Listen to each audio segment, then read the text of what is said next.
Bienvenue dans l'Africa Tonight et voici les titres de l'actualité. Au Soudan, la déclaration constitutionnelle conclue entre les militaires au pouvoir et la contestation encourage l'égalité homme-femme. Des réformes doivent être adoptées en faveur de la condition des femmes. 2 compagnies minières qui opèrent au Burkina Faso, les compagnies canadiennes IAM Gold et Essakane et françaises Bolloré Transport et Logistique, sont poursuivies dans une affaire de fraude dans la vente d'or et blanchiment de capitaux. Elles ont comparu le 7 août devant un tribunal à Ouagadougou. Et puis en Côte d'Ivoire, les prix du cacao augmentent à 1000 francs CFA le kilo, une mesure annoncée par le président Alassane Ouattara qui prendra effet dès la prochaine campagne 2020-2021 qui s'ouvre en octobre prochain. Mais d'abord en Libye, les forces du maréchal Khalifa Haftar acceptent la trêve temporaire à l'occasion de l'Aïd al-Adha, célébration religieuse musulmane de 4 jours, une trêve réclamée par les Nations Unies que le gouvernement d'union nationale affirme être prêt à respecter sous 4 conditions, notamment que la trêve concerne toutes les zones de combat ou encore que les vols de reconnaissance dans l'espace aérien soient interdits. La trêve va débuter ce samedi à 13h GMT et prendra fin lundi prochain. Au Soudan, les militaires et la contestation ont conclu le 4 août dernier un accord sur une déclaration constitutionnelle pour assurer la transition. Le texte qui sera signé le 17 août encourage également l'égalité homme-femme. En effet, le Parlement de transition devrait être constitué de 40% de femmes. Les mesures attendues concernent aussi l'amélioration de leurs conditions sociales. Nathalie Mort.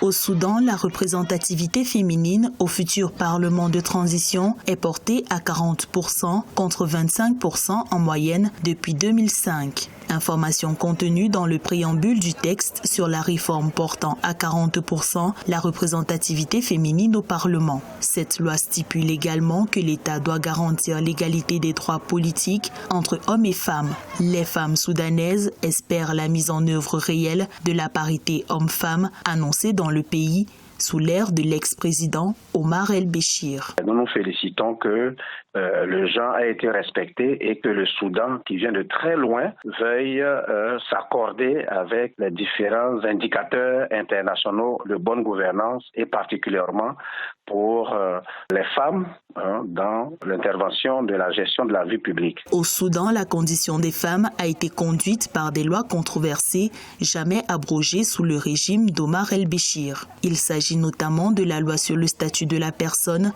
entrée en vigueur en 1991, qui autorise les mariages forcés. Les représentants de ce peuple-là seront vigilants quant à son implémentation sur le terrain. Beaucoup de personnes qui vivaient dans la diaspora sont revenues et toute cette élite de la diaspora a envoyé comme un souffle de démocratie ces différents critères internationaux-là de la participation de la femme. Les autorités soudanaises veulent, dès la signature officielle de la déclaration constitutionnelle prévue le 17 août 2019, garantir l'émancipation civique et politique de la femme, mais aussi proposer des soins de santé gratuits pour les mères et les enfants.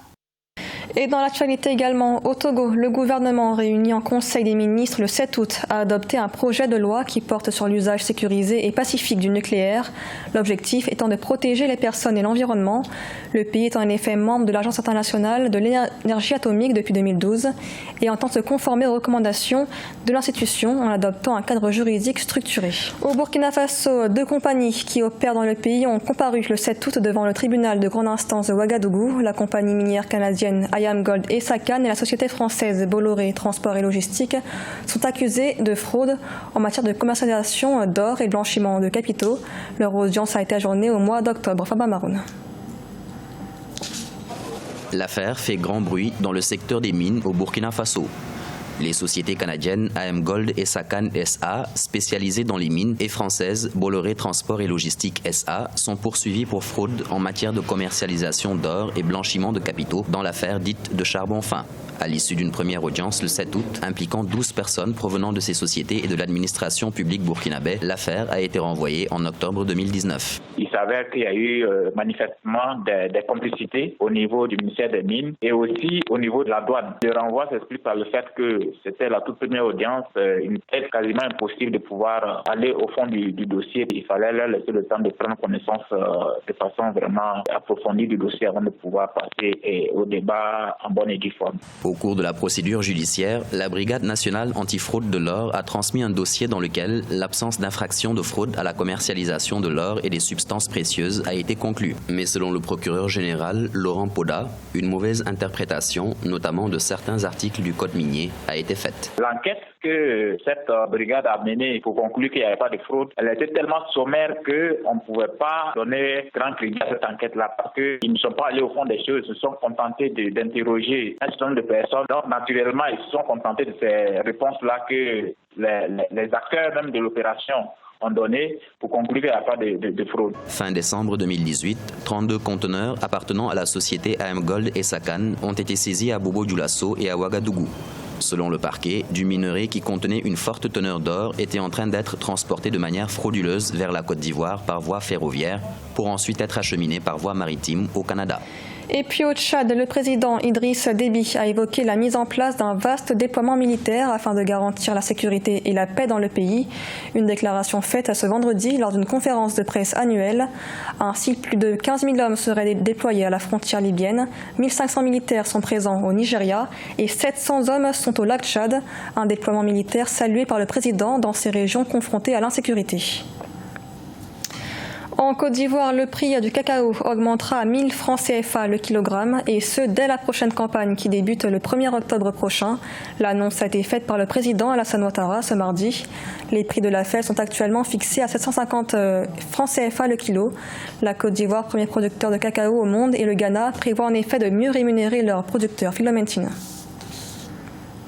La Côte d'Ivoire, premier producteur mondial de cacao avec près de 2 millions de tonnes produits durant la campagne 2018-2019, ambitionne de nouveau céder les kilogrammes de cacao à 1000 francs CFA avec un relèvement régulier du prix aux producteurs à partir du mois d'octobre 2019. Notons que ce prix se chiffre actuellement à 750 francs CFA le kilogramme. La décision du président de la République est d'acheter le kilogramme de cacao à 1000 francs aux paysans. La Côte d'Ivoire, tant que premier producteur mondial de cacao, quand même, il devait pouvoir valoriser le prix au plan local, aux paysans. Moi, je m'attendais à un prix d'au moins 1500 francs. C'est-à-dire faire mieux que Laurent Gbagbo qui payait déjà le cacao en pleine crise à 1100 francs aux paysans.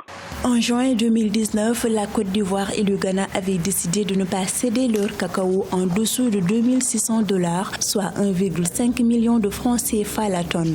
Toutefois, ils ont levé mi-juillet la suspension des ventes de la récolte 2020-2021. Néanmoins, cette mesure s'accompagne d'une garantie de $400 en vue d'un prix rémunérateur aux paysans.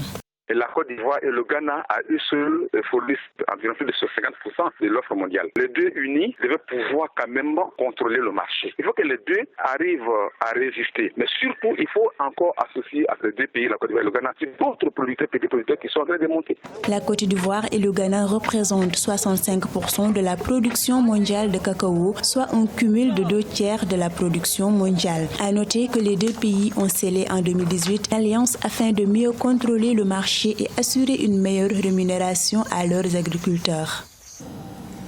La Banque mondiale investit dans la protection sociale en Afrique. L'institution a mobilisé près de 8 milliards de dollars pour la mise en place de 50 projets. Des projets qui visent à réduire le cycle de la pauvreté. La Banque mondiale encourage également à travers ses fonds la création d'emplois. Neilé Bessin. Les programmes de protection sociale permettant aux familles de baisser le cycle de la pauvreté ont bénéficié d'un financement de près de 8 milliards de dollars. Les fonds attribués par la Banque mondiale sont destinés à la réalisation de plus de 50 projets sociaux. Pour les observateurs, ces programmes favorisent la résilience des familles en leur permettant de gérer les risques et de continuer à investir dans leur progéniture, même après une catastrophe. Il faut apprécier à sa juste valeur l'apport substantiel de la Banque mondiale qui est dans son rôle social important d'autonomisation de la jeunesse africaine et de renforcement de capacités. Mais ce que nous pouvons dire a priori, c'est que l'aide à l'autonomisation puisse porter les fruits que n'ont pas pu porter les aides au développement. La Banque mondiale, qui intensifie son soutien à la création des emplois plus nombreux et de meilleure qualité dans les pays africains, a déjà financé à ce jour plus de 580 projets. Des projets notamment liés à l'emploi pour un investissement total de 75 milliards de dollars. Aujourd'hui, la jeunesse a besoin d'un renforcement de capacité, a besoin d'un accompagnement technique comme celui-là pour renforcer ce que font déjà les États pris individuellement. L'autonomisation va créer systématiquement, si ce n'est à 80-90%, les conditions d'un développement, les conditions d'une émergence. C'est un début de solution aux problèmes africains. Ces investissements dans la protection sociale constituent un moyen essentiel pour apporter un soutien rapide et direct aux populations touchées par les catastrophes naturelles et l'extrême pauvreté, selon les experts de la Banque mondiale. Ce journal a été réalisé par l'ensemble de la rédaction. Merci de l'avoir suivi. L'information continue sur Africa 24.